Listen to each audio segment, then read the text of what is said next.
I'm Deb Runnalls, and I'm the Senior Manager of Wellness and Support Services at the Kerby Centre, and I have worked in the field of homelessness for 30 years.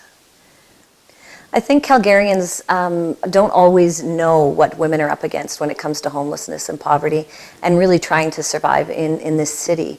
It's a city that is so rich with resources and supports, but it also is very difficult to try and survive if you're a woman who's facing any kind of issues whatsoever.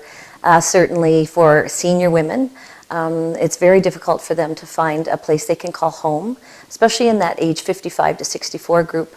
64-year-old group before women actually can access their benefits and so on, and seniors' income. So what that means is that you're living in a province that has the highest domestic violence rate in all of Canada.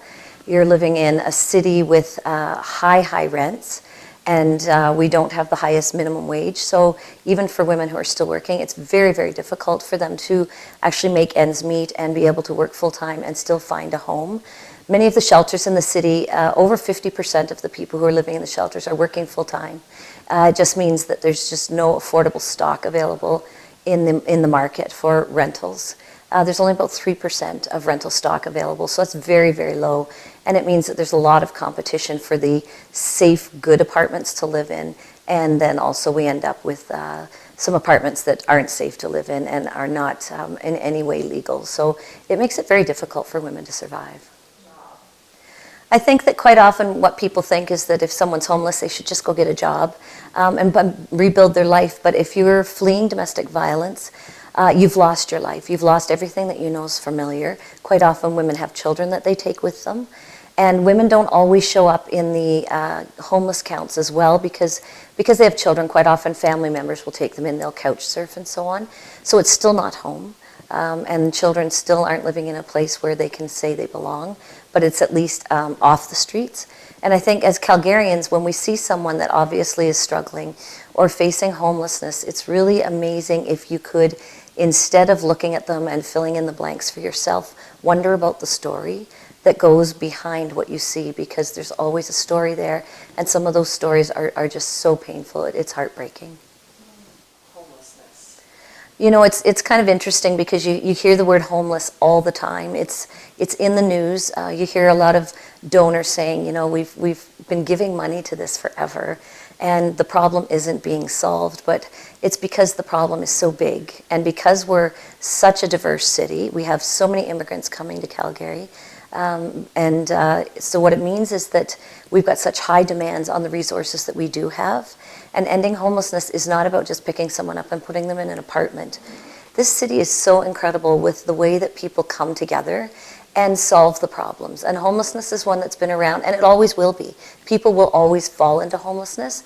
The trick is that we have to come up with ways that when someone becomes homeless, we're immediately wrapping a system around them that gets them back out of it really quickly and back into home, so that they have a place to belong and they can go on with their lives. Homelessness should be a moment in time. It shouldn't be forever. And I really think that the powerful thing is that we need to always remember that it's about geography. Homelessness isn't about someone's worthiness or their abilities, but it's geography. It's about no place to live, and that should be pretty easy to solve. I think that communities can do a lot to solve the problem. First of all, by education. Be aware homelessness is not something that happens downtown. It's throughout the city. And so just being aware that there are people in every community in this city who are struggling and trying to make ends meet. We've got families trying to both parents working, raising kids. It's very difficult to try and really make it work in this city. And so communities can come up with ways to solve the problems amongst themselves, running programs, offering things for kids to do together, daycare solutions, just opportunities for families to get together. Our greatest resources and the knowledge and wisdom in how to solve this is within each person. So the more you bring people together and introduce them to other people, the better the chance is that they've got a community around them that will make the difference. Somewhere safe to turn when things do get tough.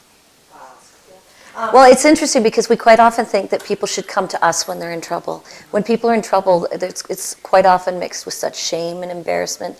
And if we need to go to them, we need to open our doors as a community and reach out to people instead of waiting for them to stumble over us while we sit here with our answers. But it's about going forward and reaching out into the community, no matter what role you have, what groups you belong to, faith communities, whatever it is. But it's really about being able to open the doors and go out, not waiting for people to come in and then ask for help.